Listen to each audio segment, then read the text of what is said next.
Hello, Filippo Dall'Asta here. Welcome to another Gypsy Jazz guitar lesson. As you can tell, I have injured my arm a few days ago, and I really wasn't sure whether to do this video or not today, but I really decided to publish one video every week, so I decided to stick to my decision, and I decided to do a video anyways. I can sort of play a little bit. I cannot do a lot, so I apologize in advance for all the imprecisions and mistakes. But nonetheless, hopefully today will be a great lesson for you and we can get a lot done.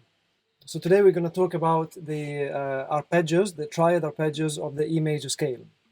This is a great exercise to work on your arpeggios, if you don't know them yet, to work on your theory, because you are working on the harmonization of the major scale, and to work on your right hand technique for Gypsy Jazz guitar. I have done 2 lessons on right hand technique for Gypsy Jazz guitar already, so you can click on the link above if you want to go and check them out.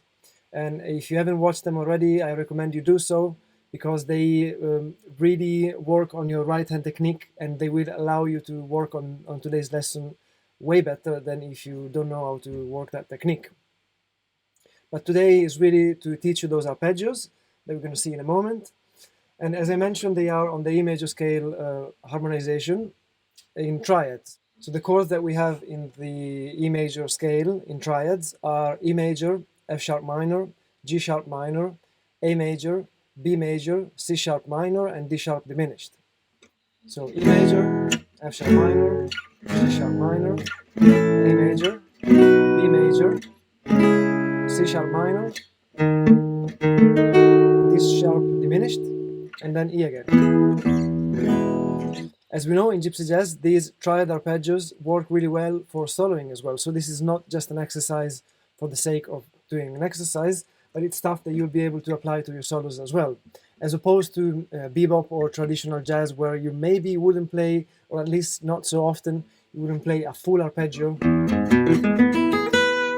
in triads.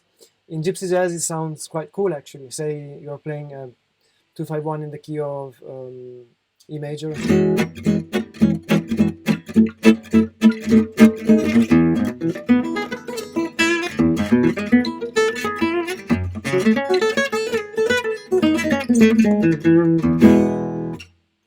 As I said, I can't really play well today, but I hope you get the idea. And so these are arpeggios that we can use in our solos as well once you learn them. So let's jump straight in and learn them. But before we do that, please remember to hit the subscribe and like button below to enjoy more of these videos every week. So let's start with the first arpeggio. It's an E major arpeggio.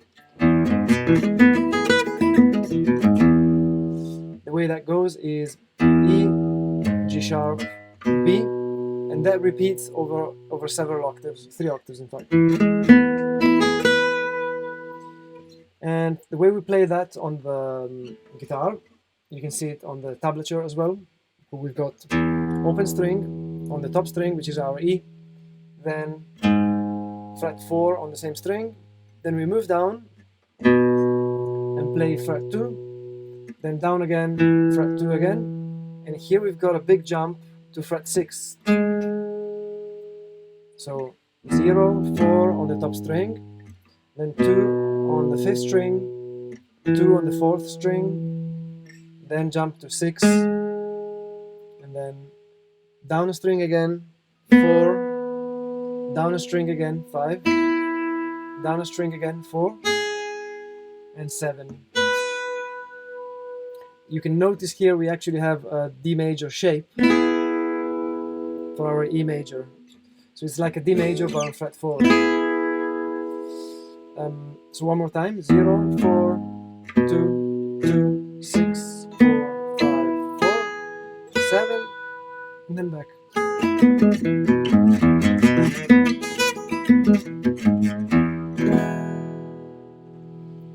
time slowly.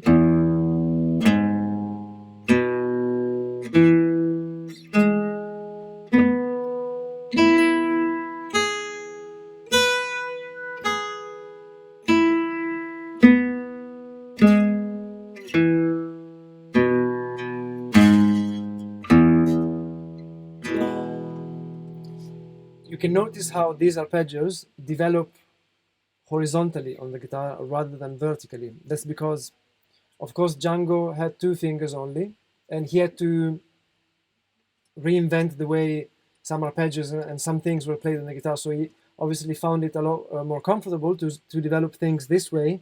So this kind of shape is actually playable by 2 fingers. Whereas in traditional guitar playing, we would see more stuff like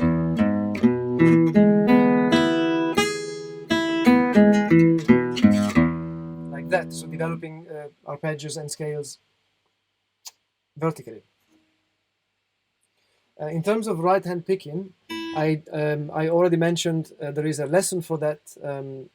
There is a link also in the description that I've made a couple of weeks ago. But in terms of picking, we've got down, up, down, down, up, down, down, down, down, and then up, down, down, down, up, down, down, up.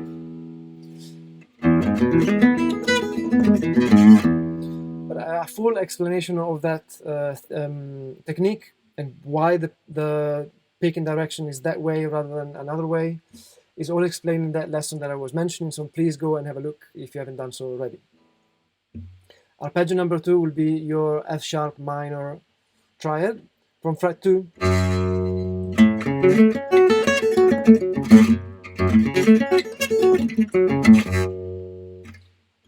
2, 5, and then down a string 4, down a string 4, 7, 6, 7, 5, 9, and the same way back. You can see that in the tablature as well. So 2, 5, 4 on the string below, then down one more string 4, then 7, then down a string 6, down a string 7, and down a string 5, and you can notice there a D minor shape this time. Then from 5 to 9, and all the way up again.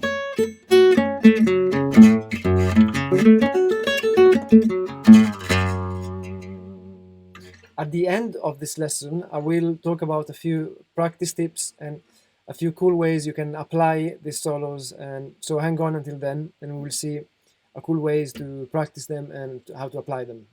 So we got through 2 arpeggios so far, E major and F sharp minor, and then F sharp minor. The 3rd chord of the E major scale is G sharp minor, and in fact the arpeggio the shape will be exactly the same as the one we just learned, the F sharp minor, but up 2 frets. So we've got from fret 4, 4, 7, 6, that's on the 5th string now, 6 on the 4th string, 9, then down a string 8, then 9 down a string, then down one more string 7, and 11, and here we can see again our D minor shape.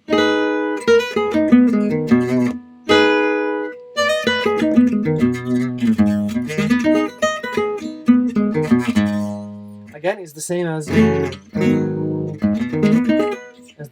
F sharp minor, just up 2 frets.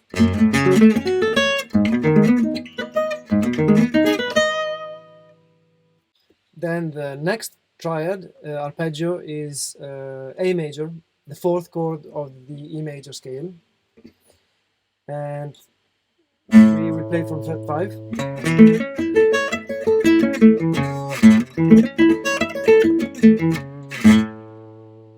I really hope my doctor doesn't see this video, by the way. I'm not really supposed to be playing at the moment.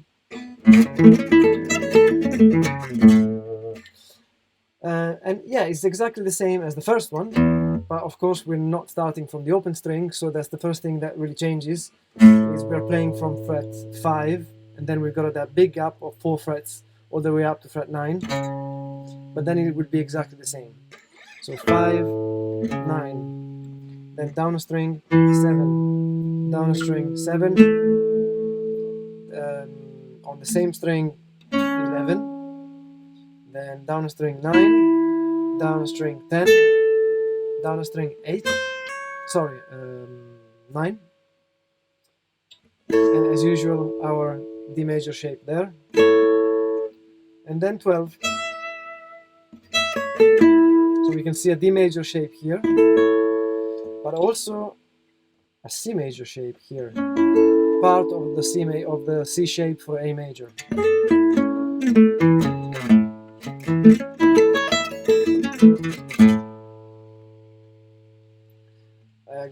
Moving on to the next chord, we have a B major, which of course will be exactly the same 2 frets up, so I won't spend too long on this.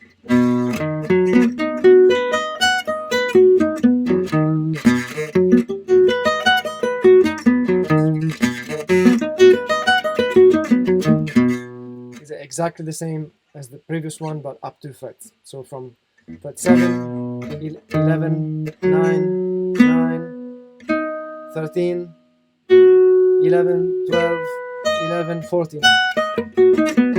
Then up to frets we will have C sharp minor. No surprise, the same as the F sharp minor and the G sharp minor, but this time starting on fret 9. So I'm aware of the fact that I'm going a bit faster now, but as you know, the shapes are exactly the same. So 9, 12, then down a string, 11, then down a string again, 11, then 14, down a string, 13, down a string, 14, down a string, 12, and 16. And all the way back up the same way. So as a recap, what we've got so far is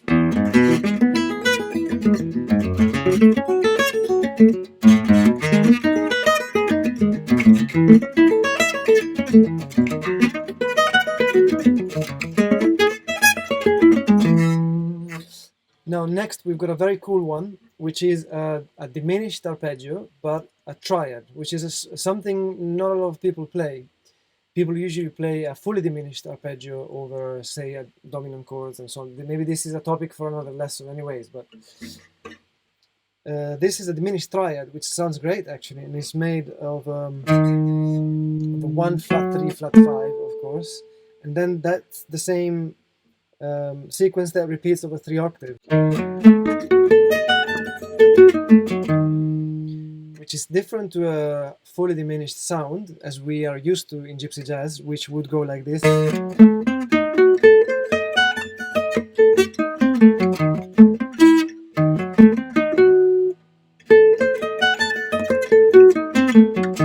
diminished triad would be the same minus the last note of the arpeggio. So it's just this, and then instead of moving to fret 15, you jump down and play the octave of D sharp again.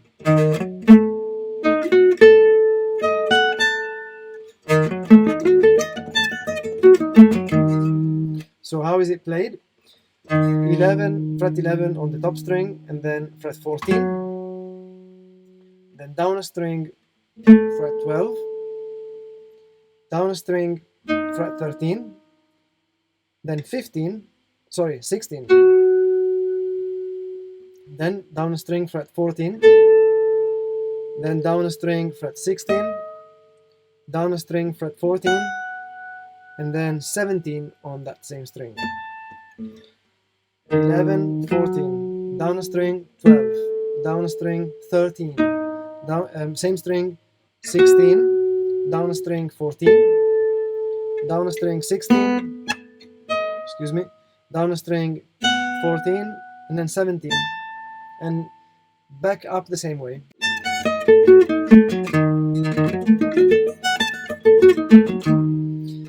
And then if you want, you can play another E major arpeggio, the same as this one. but from fret 12.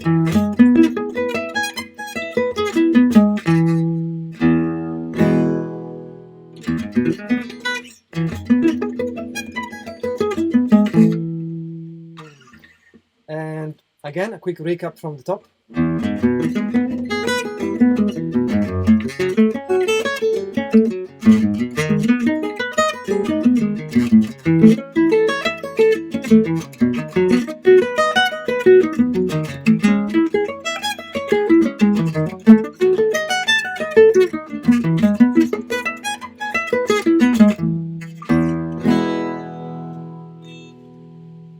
So coming up for you a few practice tips on how to practice these ideas. And after that, I will suggest 3 actions that you can do to really implement these ideas in your playing. But first, if you want to support this channel, it would be amazing if you can hit the like and the subscribe button below. I publish a video every week, either educational or performance videos, so it would be amazing if you could be part of this channel with me. Practice tip number 1 would be to really take your time to learn each one of the arpeggios as well as you can. Rather than trying to learn all of them fast and approximately, it's much better to, if you find this a bit of a challenge, then stick to one of the arpeggios, learn it really well, and stick to that until you can play it inside out.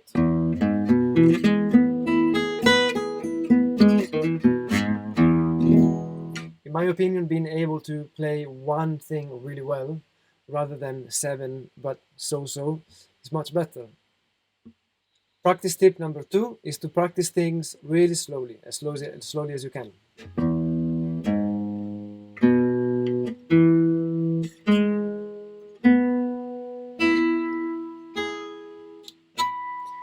Like that, you're giving more time to your brain to develop muscle memory, and you can work on being relaxed and on your right hand technique as well. So you could, once you can play the arpeggio inside out, you could play it at 40 BPM with a metronome, and really take your time and do it as slow as you can, because playing it slowly is actually much harder than playing it fast sometimes. Playing slowly to a metronome will really develop your sense of rhythm and will improve your technique by tenfold. So I really recommend doing that. Now, another practice tip, very, very important, is to try to be as relaxed as you can when you play, especially with your right hand. Being more tense does not mean more volume or more tone. In fact, the same volume and the same tone can be achieved with a relaxed hand. So really work as being as chill as you can.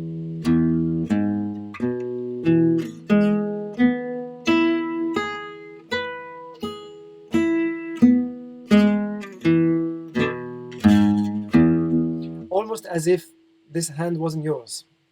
Try that.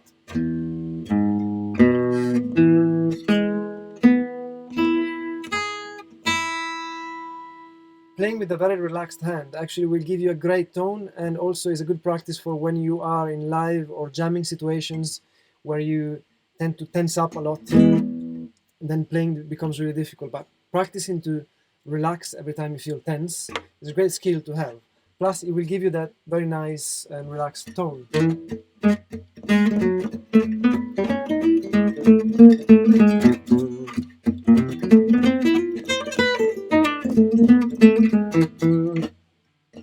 Now, 3 actions that you can work on to really implement these ideas in your playing. Action 1 would be to learn at least one of the arpeggios by heart. Of course, if you feel comfortable doing more, do more, but if you do one, really is enough. So learn and internalize one of the arpeggios by heart. It could be anyone. It could be the F sharp minor or the G sharp minor, A major. Then, once you've learned that, as a second action, you move that arpeggio to another key. For example, the key of C major. So if you chose A major is the 4th arpeggio in the key of E. So moving that to the key of C major would mean choosing the 4th chord of the key of C major, which is F. So moving an A major arpeggio to the key, from the key of E to the key of C, would mean now playing an F major arpeggio.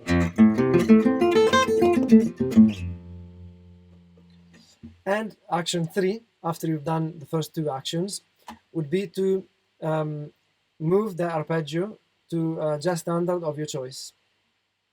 For example, now I'm playing in F major. Find a jazz standard with where that could fit. For example, it could be on All of Me. When we go on the turnaround, you know, when it goes to F major.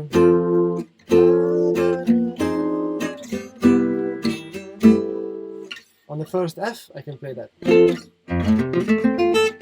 And then go to the F minor and play whatever. But so going from the B section of All of Me.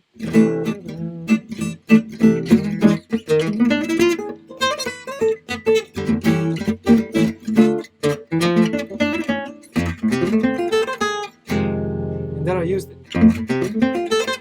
Again, apologies about my playing, but it's quite hard today. So that's it really. I think you'll find this lesson useful. There's a lot to practice there. Please feel free to get in touch if you've got any questions. I would also like to invite you to my Gypsy Jazz masterclass. In the link below in the description, there's a free masterclass on right hand technique coming up on the 22nd of July. After that date, if you're watching this video after the 22nd of July, it means that the link in the description of this video will take you to 2 free lessons of my Gypsy Jazz course. It's live sessions on Zoom. We cover different categories of Gypsy Jazz guitar playing every week. It's a lot of fun, so you can join 2 lessons for free just with entering your email address, so you can find the link below. Thank you again for watching this video. I hope you enjoyed it. Again, remember to hit the like and the subscribe button below, and I will see you next week for a new one.